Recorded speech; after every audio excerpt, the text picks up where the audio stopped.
आज आपण एका गंभीर समस्येवर प्रकाश टाकणार आहोत, जी लातूरसाठी डोकेदुखी ठरली आहे।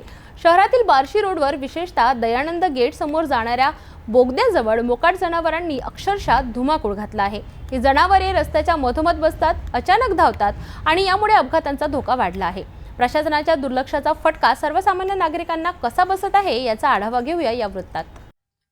लातूर शहरातील बार्शी रोडवरील दयानंद गेट बोगदा परिसरात मोकाट जनावरांचा सुळसुळाट। रस्त्याच्या मधोमध बसलेली ही जनावरे वाहतुकीला अडथळा निर्माण करीत आहेत। वाहन चालकांना अचानक ब्रेक लावावा लागतो, ज्यामुळे अपघातांची शक्यता वाढते।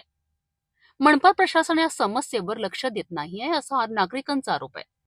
मनपा गायी व जनावरांना गोशाळेत ठेवण्यासाठी प्रति गायी मागे 150 रुपये खर्च करत असल्याचं बोललं जात आहे। तरीही ही जनावरे रस्त्यावर कशी? या दुर्लक्षांमुळे अनेक लहान मोठे अपघात घडले आहेत। या जनावरांच्या हल्ल्यांमुळे नागरिकही जखमी होत आहेत।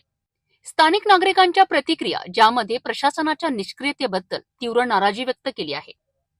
तर ही होती लातूरमधील बार्शी रोडवरील मोकाट जनावरांची समस्या। मनपा प्रशासन एका बाजूला प्रति जनावरामागे पैसे खर्च करत असल्याचं सांगते, तर दुसऱ्या बाजूला हीच जनावरे रस्त्यावर अपघातांना आमंत्रण देत आहेत। या समस्येवर प्रशासन कधी लक्ष देणार? नागरिकांच्या सुरक्षिततेची जबाबदारी कोण घेणार हा प्रश्न अनुत्तरित आहे। आता पाहावं लागेल की या रिपोर्ट नंतर प्रशासन काही ठोस पावले उचलतं का।